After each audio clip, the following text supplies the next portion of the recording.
Bismillahirrahmanirrahim.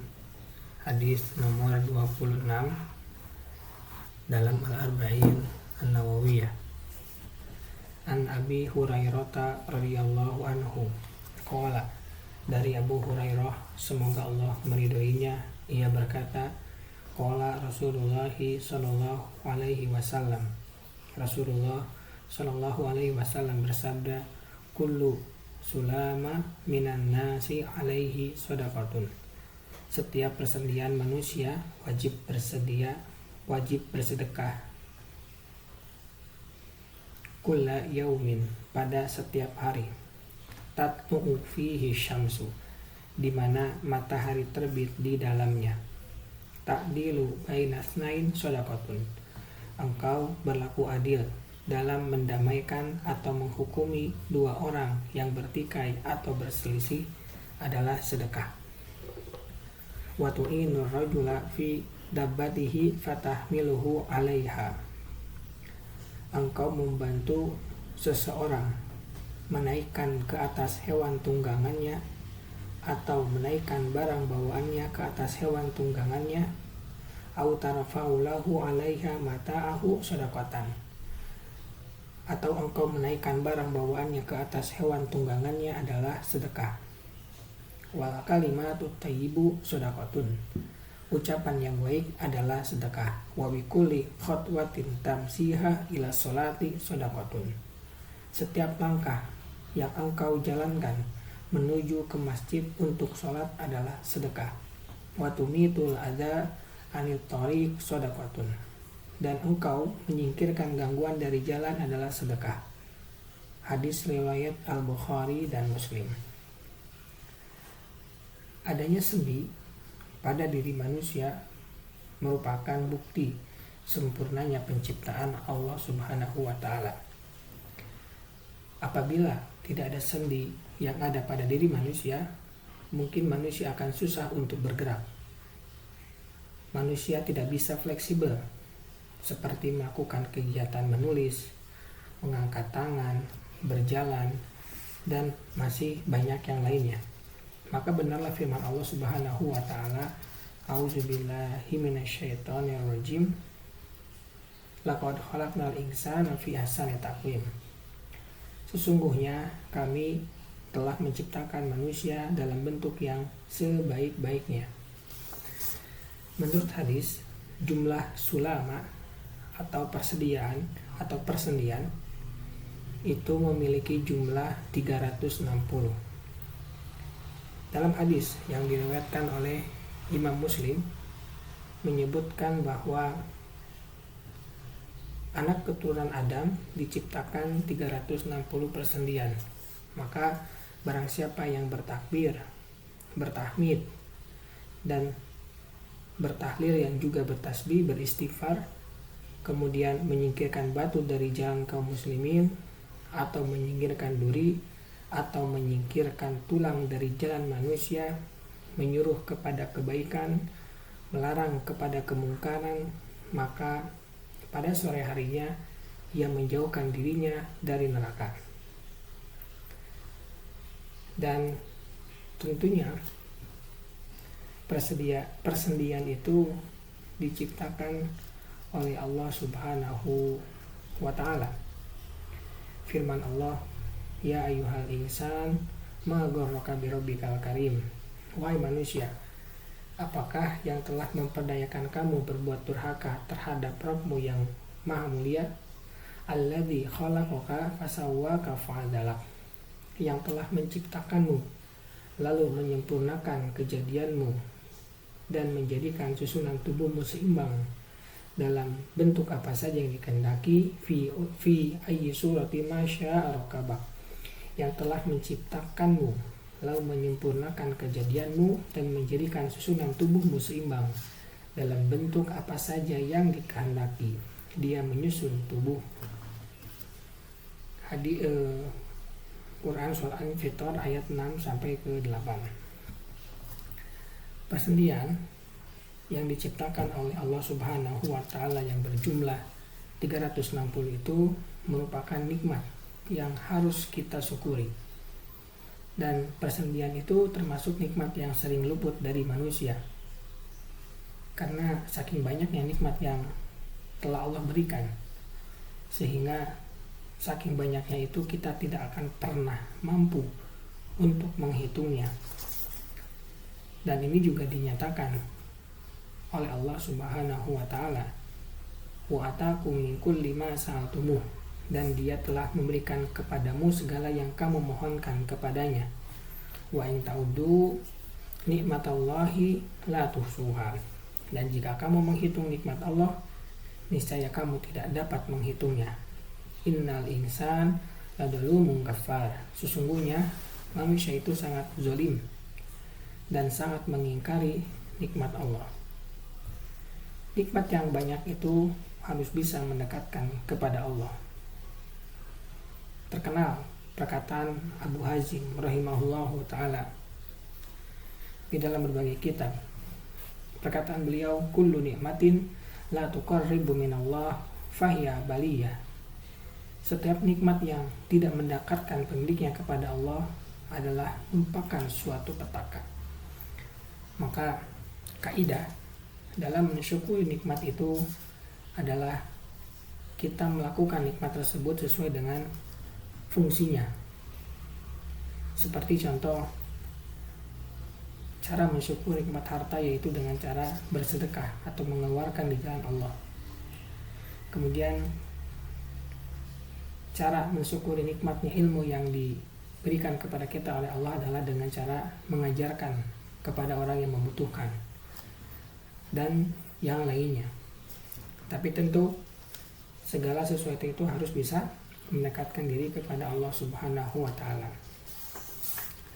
Hadis ini memberikan anjuran kepada kita untuk bersedekah di setiap harinya.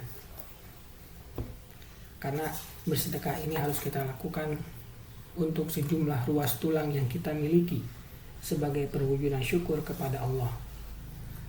Namun kita tentu tahu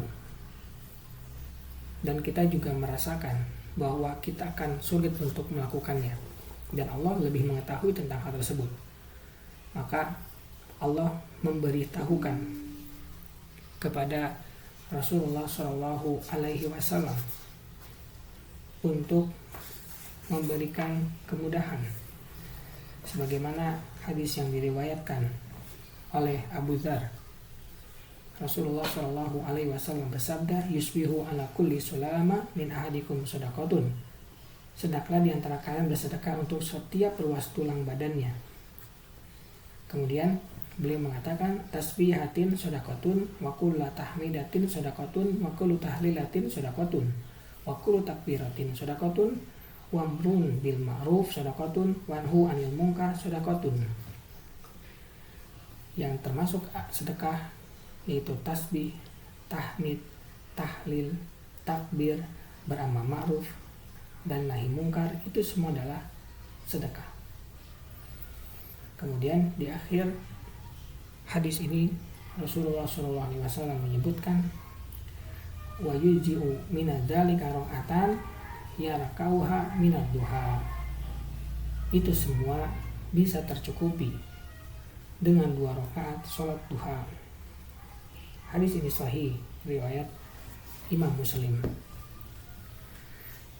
Tingkatan syukur yang pertama adalah syukur yang wajib. Bagaimana itu? Syukur wajib itu dengan cara mengerjakan seluruh kewajiban dan menjauhi seluruh larangannya. Kemudian tingkatan yang kedua dari syukur adalah syukur sunnah, yaitu mengerjakan ibadah sunnah di samping ibadah wajib yang harus kita lakukan. Kemudian dalam hadis ini, hadis nomor 26 ini menyebutkan ta'dilu baina tsnain shadaqatun. Mendamaikan 2 pihak yang sedang bertikai juga termasuk ke dalam sedekah. Mendamaikan 2 pihak yang berselisih memiliki keutamaan besar. Hal ini disebabkan yang pertama, kebaikannya dirasakan oleh orang lain. Yang kedua, perintah Allah sebagaimana yang ada dalam Quran surat An-Nisa ayat 114. Kemudian yang ketiga adalah lebih utama seseorang itu berdamai dibandingkan bercerai. Sebagaimana dalam Quran surat An-Nisa ayat yang ke-128. Bahkan yang keempat itu kita boleh berbohong ketika melakukan hal ini, yaitu mendamaikan dua pihak yang berselisih. Dan ini ada di dalam dalil yang disampaikan Rasulullah Shallallahu Alaihi Wasallam, diriwayatkan oleh Bukhari dan Muslim, di mana beliau bersabda, "Alaisal kadzab alladzi yuslihu bainan nas fayamni khairan aw yaqumu khairan." Bukanlah pembohong orang yang mendamaikan di antara manusia karena dia bermaksud baik atau berkata yang baik. Menolong dan membantu sesama muslim merupakan sedekah, yang mana ini juga merupakan perintah dari Allah Subhanahu wa ta'ala. Firman Allah, wa ta'awanu 'alal birri wat taqwa, dan tolong menolonglah kamu dalam mengerjakan kebajikan dan takwa.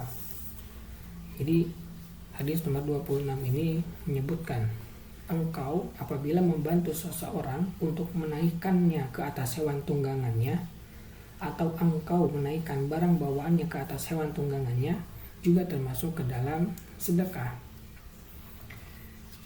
Maka dalam penjelasannya Ibnu Hajar mengatakan, apabila ada seseorang membantu menaiki kendaraan orang lain, maka dia akan diberikan pahala oleh Allah Subhanahu wa ta'ala. Dan apabila dia membantu orang lain untuk menaiki kendaraannya sendiri, itu lebih besar pahalanya, dengan syarat ihtisaban, atau mencari ridho Allah Subhanahu wa ta'ala. Kemudian hadis ini menjelaskan bentuk sedekah yang lain. Tadi yang termasuk sedekah, yang pertama adalah seseorang atau kita harus berlaku adil atau mendamaikan dua orang. Yang kedua tadi menaikkan seseorang ke kendaraannya. Yang ketiga adalah ucapan yang baik. Yang ketiga ini termasuk ke dalam sedekah karena memang banyak sekali keutamaannya. Dan termasuk ke dalam ucapan baik diantaranya adalah menjawab salam, menolak orang yang meminta-minta dengan cara yang baik, kemudian berzikir, kemudian berkata benar, kemudian berdakwah. Termasuk juga ucapan yang baik adalah berdoa. Banyak keterangan yang mengharuskan kita berkata yang baik dan juga benar. Di antaranya adalah firman Allah Subhanahu wa ta'ala, ya ayyuhalladzina amanu taqullaha wa qulu qawlan sadida. Wahai orang-orang yang beriman, bertakwalah engkau kepada Allah dan ucapkanlah perkataan yang benar. Kemudian yang keempat termasuk ke dalam sedekah, yaitu berjalan menuju ke masjid. Sabda Rasulullah SAW dalam hadis nomor 26 ini, khutwatit tamsiha ila sholati sadaqatun. Setiap langkah yang engkau jalankan menuju sholat adalah sedekah. Dan tentu berjalan menuju masjid bagi laki-laki merupakan keutamaan yang sangat besar. Pahalanya dimulai dari dia ketika berwudu dari rumah, berjalan ke masjid, menunggu sholat, kemudian sholatnya sendiri, kemudian berbarengan aminnya dia dengan malaikat, memiliki keutamaan bersilaturahmi, dan masih banyak yang lainnya. Adapun perintah-perintah yang berhubungan dengan masjid, diantaranya kita harus berkumpul di masjid, sholat berjamaah di masjid, mempelajari ilmu di masjid, memberikan nasihat juga di masjid, berjalan ke masjid, i'tikaf ke masjid, kemudian memakmurkan masjid. Kemudian hadis nomor 26 ini juga memberikan bentuk sedekah non harta lainnya, yaitu menyingkirkan gangguan dari jalan. Watu mitul ada anit tariqi sedekah. Menyingkirkan gangguan dari jalan termasuk ke dalam sedekah. Dan ini Rasulullah SAW menjelaskan dalam hadis yang lain. Al-iman bid'un wa sab'un au bid'un wa situn subah. Iman itu ada lebih dari 70 atau 60 cabang. Fa'aqdaluha qaulu la ilaha illallah. Cabang yang paling tinggi adalah perkataan la ilaha illallah. Wal adnaha imatatul ada anil tariq. Yang paling rendah adalah menyingkirkan duri atau rintangan dari jalan. Wal haya'u su'batun minal iman. Dan malu adalah salah satu cabang iman. Hadis sahih riwayat Bukhari, Muslim. Namun meskipun termasuk ke dalam iman yang paling kecil, ini menunjukkan bahwa Islam sangat memikirkan bukan hanya diri sendiri, tetapi juga orang lain. Bukan hanya hal yang besar seperti keselamatan orang lain, bahkan mengganggu jalannya saja kita atau Islam itu sangat memperhatikan.